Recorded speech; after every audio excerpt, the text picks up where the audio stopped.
morning, everyone.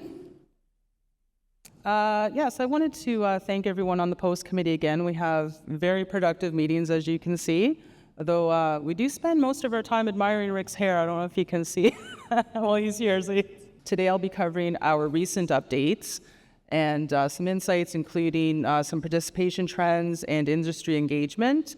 Actually, I'd like to take, before I start, tell a story about POST, because just, being, how proud we are of what a great program it is. And I don't know is Nick Agostino here? Hi, Nick. He was telling me a story that he was recently bidding on a job, and it was non-petroleum, but it was still in the fuel industry. And they were saying how strict their safety program is, and your staff have to get up to speed on our very stringent safety program. And he said, we have one for our petroleum industry, have a look at it. They came back and said, yeah, your safety program is much more stringent than ours. So that just goes to show that, a lot of work was put into this, and what a great program is. And it's, it transcends industries as well. So it's really, great to see that the contractors can utilize it for non-petroleum work as well. To start on a high note, I'm thrilled to share that 20,000 workers completed the POST course in 2024. This is an incredible milestone for us, and just a testament again to the ongoing commitment from the contractor community. So what do the numbers really tell us? The POST course continues to experience steady growth in participation, both from individuals and companies. Company retention remains strong, with many businesses enrolling annually. A significant percentage of individuals renew their certification over multiple years, and many companies lead in participation. You know who you are.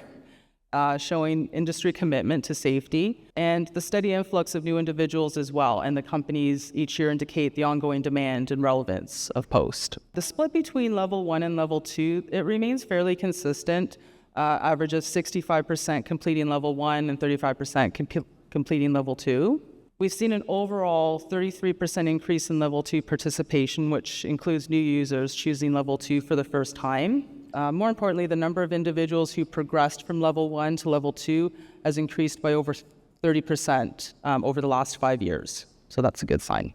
We do recommend that workers who have taken level 1 more than once, progress to level 2. Level 1 does serve as an excellent foundation for new workers, and provides the essential knowledge they need before advancing. It enhances hazard identification, mitigation skills, critical thinking, especially when completing planned job observations. It's very helpful. One of the key focus that we like for level 2 is the coaching and leadership, not just for supervisors, but for everyone. We emphasize, leading by example when enforcing site rules and POST requirements, as well as recognizing and acknowledging outstanding performance within your crews. There are definitely some factors that may influence whether they choose level 1 over level 2. Some workers may only need level 1. So, there's a lot of fringe industries that take POST, thanks to you guys, the contractors, having everyone that coming onto your site make sure they do their POST, and they may not be, directly related to petroleum. So they may only need the level 1. So while we continue to promote level 2 for those who have completed level 1, the decision ultimately rests with the individual and their companies. So moving on to our document updates. Overall, there were some very minor updates, but still important to the overall safety of the work you're all doing, and hopefully improving the process for you guys. Last year, we introduced a new equipment lifting checklist, and we combined the heavy equipment and critical lifting checklists. And we just felt having the one checklist would be simpler and more efficient. We also posted a survey for contractors, just asking for their feedback on what they thought of the new checklist. The feedback we did receive was overwhelmingly positive. So we'll officially replace the heavy equipment lifting and critical lifting, which will be removed from circulation. Another key update is the minimum clearances for work near overhead power lines. They now align with regulatory standards. This is across Canada and guidelines from Energy Safety Canada. So we just updated all of the minimum clearance there according to the voltage. And we just added a note on the bottom, so it's small. It's that employers must also consult with the electrical utility owner before performing any work within 7 meters of an overhead power line. Okay, so make sure you review this update with your crews, and that's reflected in the equipment lifting checklist. So that table is updated as well. And to address the unique risks associated with EVs, we've updated the post documentation for workers. So this ensures they remain aware that they're dealing with stored energy and are properly equipped with arc flash rated PPE. So on the JSA and maintenance safe work permit under hazard identification, you'll see that there's a new box that you can check for EV charging and or energy storage systems.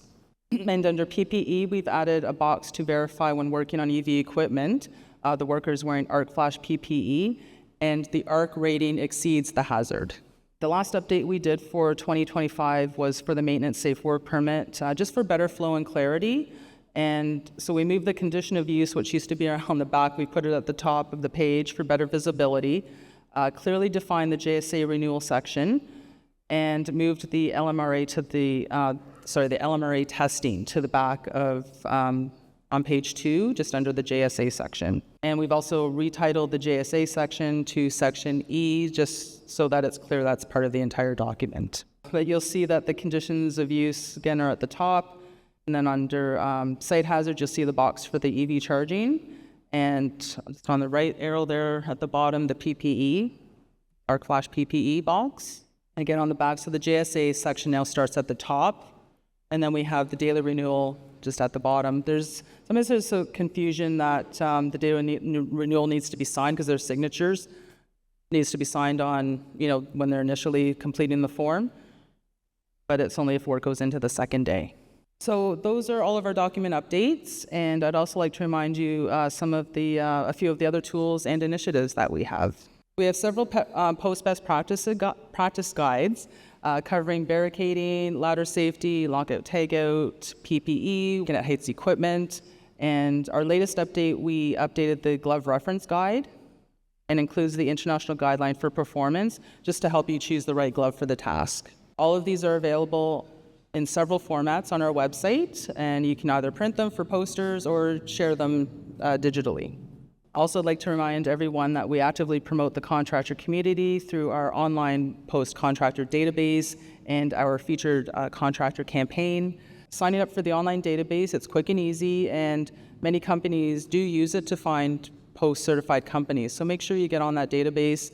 You just need to fill out a form. It's on the main site, and we'll just verify your information. There's a bunch of categories you can select from. We try to capture all of the categories within our industry. Our featured contractor campaign is a fantastic way to showcase your company. It's completely free, and all it takes is a few hours of your time to come out. We'll, spend a bit of time with you. There's some little prep work, and we'll come out, film you and your crews, interview, company or supervisors, and put together a really nice video showcasing your company.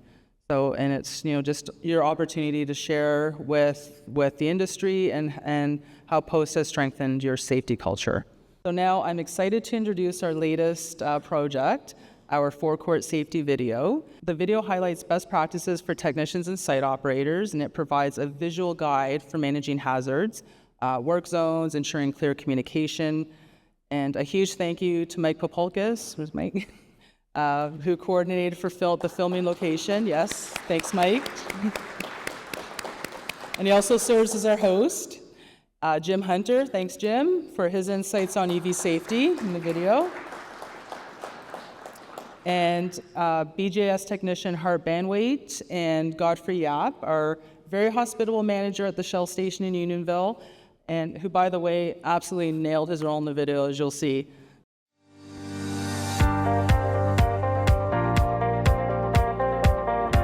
Safety remains a top priority at service stations today. Advances in technology have greatly reduced fuel-related incidents, but hazards still exist. Inattention and distractions can create dangerous situations. Fuel stations are dynamic environments where site operators and service technicians must work together to ensure everyone's safety. Forecourt safety is everyone's responsibility, whether you're a technician working on site or the attendant managing operations. Let's dive into the potential hazards and best practices for keeping the site safe.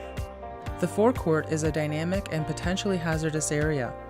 With vehicles and pedestrians constantly on the move, technicians face significant risks from distracted drivers and unaware customers. The public, often focused on their phones or rushing to refuel, may not notice workers maintaining equipment or conducting safety checks. This makes it critical for technicians to stay alert and take proactive steps to protect themselves, as the risks of collisions with equipment or worse, with workers are ever present. As a technician, you must be alert to these dangers, while site operators need to guide customers to stay aware of their surroundings.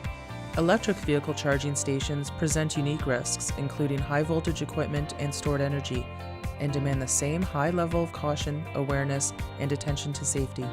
Electric vehicle charging stations are relatively new to the forecourt, but need the same rigorous safety standards as any fuel service. Safety relies on cooperation between the site operators and service technicians to protect everyone involved. Slips and trips are among the most common causes of injury at fuel stations, whether it's from an unnoticed oil spill, a slick spot of fuel, or even snow and ice during winter. These hazards can turn a routine task into a dangerous situation. That's why training and awareness are so important. Staff and contractors should be well versed in spill response procedures and must always act quickly to clean up any liquid that could cause a slip. In colder climates, it's essential to shovel snow regularly and apply ice melting products to keep walkways clear. When hazardous materials like cleaning chemicals or fuel enter the picture, additional precautions must be taken. If not handled properly, they can cause skin irritations, chemical burns, and even pose respiratory risks. Make sure your team is well trained on spill response and that surfaces are kept clear of hazards. Always ensure that substances are stored in their original containers and that safety data sheets are readily available.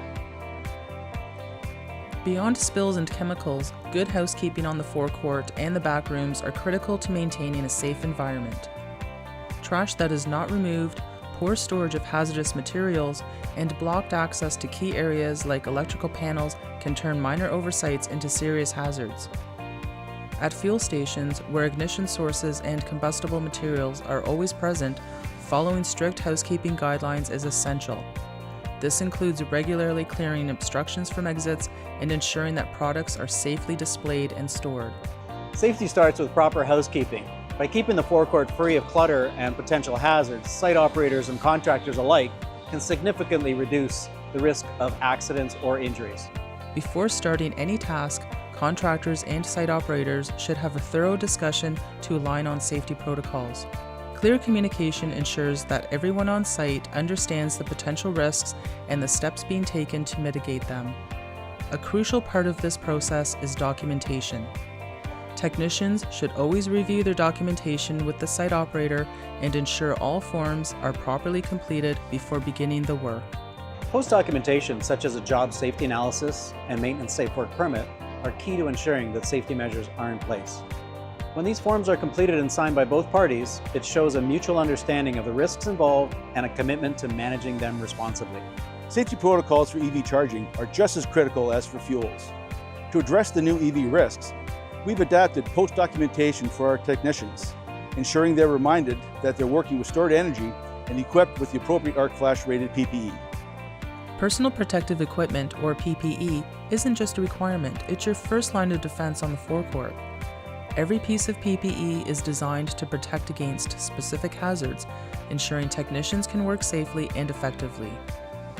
From hard hats that guard against falling objects to steel-toed boots that protect feet from impact, punctures, and hazardous surfaces, each item serves a critical purpose.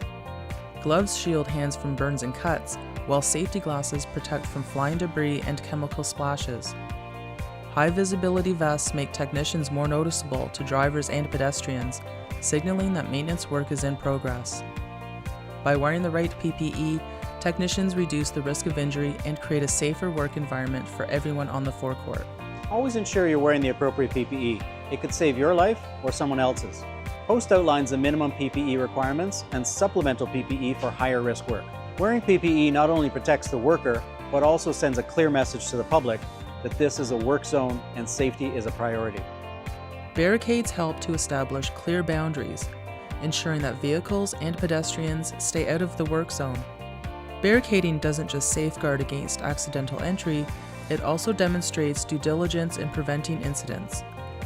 If an unauthorized person or vehicle enters the workspace, the presence of barricades shows that proper safety precautions were in place. Barricades also help contain secondary hazards such as open access panels or roof hatches. In area where there's a risk of objects falling from height, barricades provide an added layer of protection, keeping everybody at a safe distance from potential danger. Make sure your work area is properly barricaded. This is a vital safety measure that can prevent accidents. The quiet operation of electric vehicles poses an additional traffic risk for both technicians and the public, making it essential for everyone to stay aware of their surroundings. Technicians in particular, they need to stay vigilant and ensure their work area is well barricaded to mitigate these risks. In any high-risk environment, having a well-rehearsed emergency response plan can be the difference between a controlled situation and a crisis. For technicians working on the forecourt, it is essential to know the location of muster points, the steps for evacuation, and the protocol for dealing with emergencies such as fuel spills or fires. Site operators and contractors should collaborate on these plans before any work begins. This includes identifying the closest hospital, knowing the emergency contact numbers, and ensuring traffic control measures are in place. Being prepared saves lives. Always ensure that emergency procedures are understood by everybody on the site. Everyone on the forecourt should be aware of their role in an emergency and how to stay safe until the situation is resolved. A safe forecourt is the result of ongoing teamwork, awareness, and proactive hazard management. Every action, from effective communication and proper housekeeping to the use of PPE and emergency preparedness, contributes to a safer working environment for all. Forecourt hazards can be minimized and risks are reduced when site operators and technicians work together. Let's continue to build a culture of safety where everyone can operate confidently and without incident. Forecourt safety is a shared responsibility. Let's work together to keep it that way.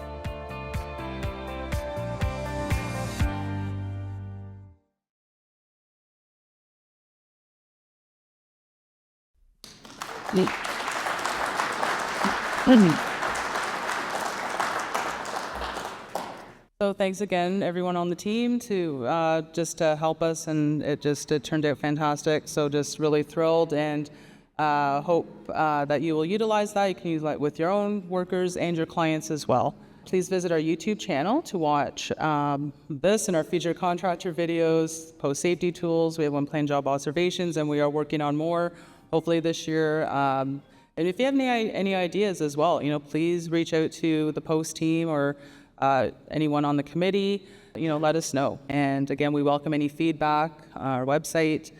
Thank you very much.